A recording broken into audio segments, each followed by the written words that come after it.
What up, YouTube Digital? I'll label this part 2 of the 99% bullshit. But, okay, so you have the bailouts. Most of it was loans. Those have all been pretty much paid back, so what the fuck is the problem? They had to borrow money to get by. I mean, it's just the same as if you lost your wallet with your rent money in it, or mortgage money, and you had to call your parents and say, look, I was an idiot, I lost my wallet, can I borrow $1,000 and I'll have to pay you back over the next 10 months, $100 a month. And your parents do that. It's just the same as what the government did.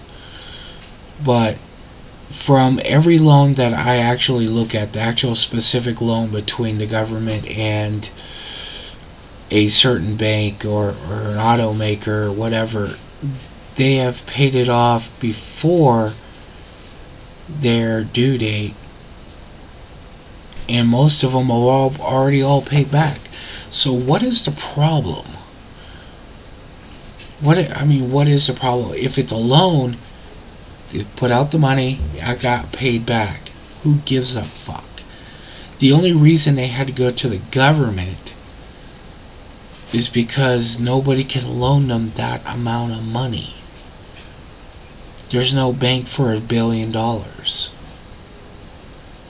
So what the fuck is the problem?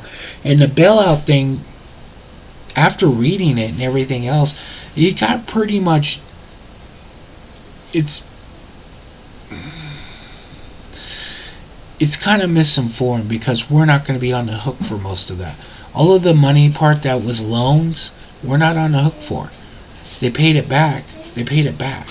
There is a large amount of money that we are on the hook for, and that money is to pay back the housing bullshit that Clinton started.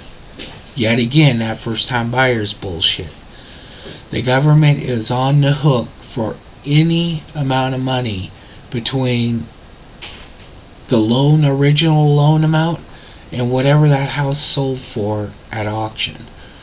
So one of the reasons for the bailouts, and they shouldn't have even been called bailouts, but one of the big reasons for it was to keep these banks afloat, so the government didn't have to meet margin call right now and come up with all that money.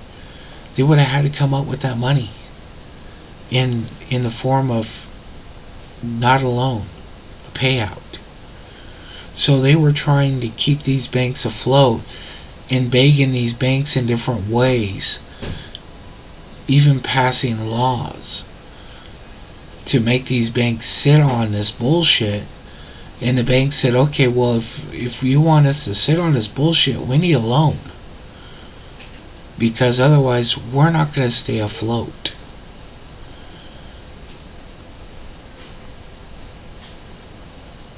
So that's where most of it is. But like I said, the villains in this case are Americans.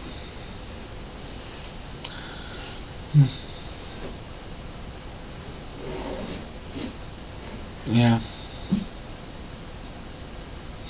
Independent mortgage brokers wrote most of those loans.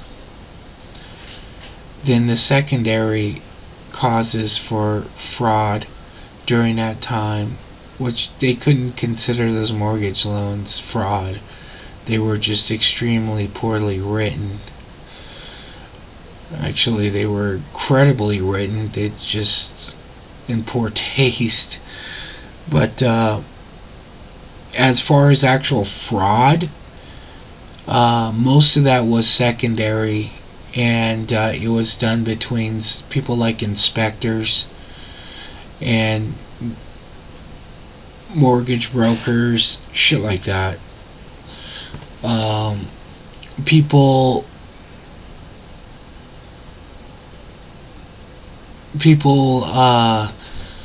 doing weird scams to get money back on clothes, shit like that. But when it comes down to fault in this whole thing, none of these people are CEOs. None of these people are anything. They weren't the banks. The banks still followed their own rules and everything else, and that didn't change. I can tell you things have changed since then with banks. They don't operate that way. They want to know what all the other loans are doing before they loan out any money. So, for the most part, that shouldn't happen like that again. Shouldn't, but I can't say won't. Now, one of these other bullshit things that these 99% dumb fucks want are manufacturing, free trade to end, and manufacturing come back. And I've been a proponent of fuck manufacturing, and I haven't really gone into the big reason why I don't like manufacturing. One, there's a thing called the skill index, which lists types of jobs and the skills needed. College, high school, general proficient in math or whatever.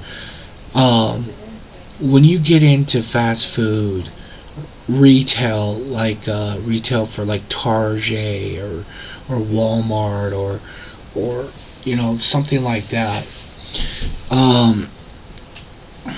you need very little skill. You need math, of course, but you don't need a college education.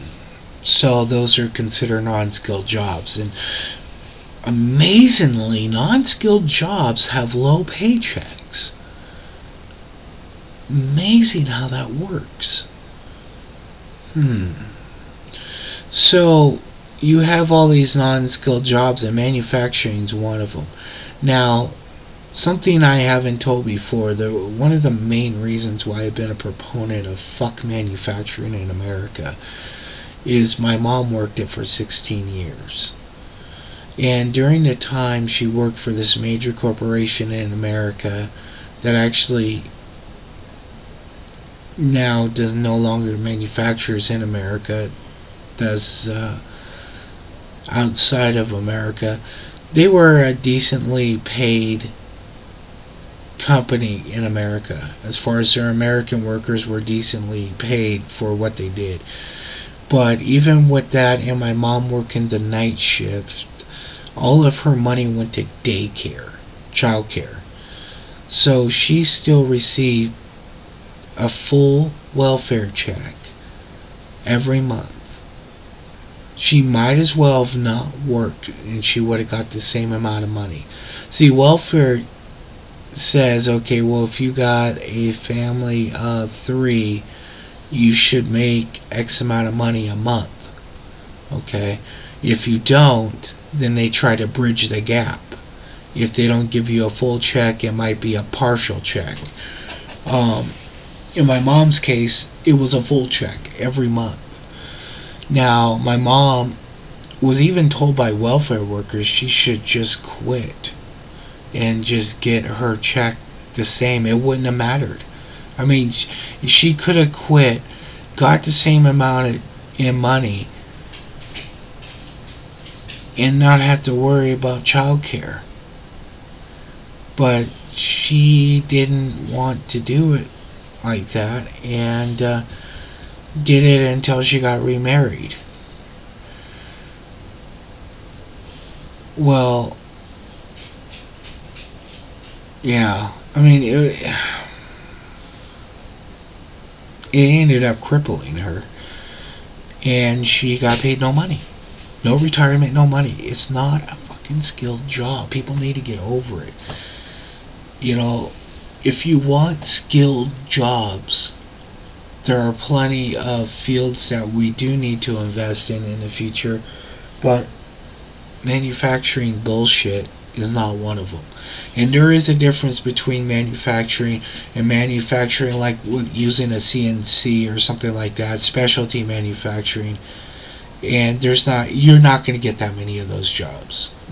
Okay, we're not going to have, not all manufacturing anywhere comes close to skill, making knife blades or something like that. And those guys even don't make that much for the most part. You know, people have this big thing like they get paid like $50 an hour bullshit. Most of them don't make more than $1 over minimum wage, and that's if they're lucky. So, no, sorry, 99%ers. Those jobs can go stay in wherever the fuck, Timbuktu for all I care, because it's not helping America at all. No.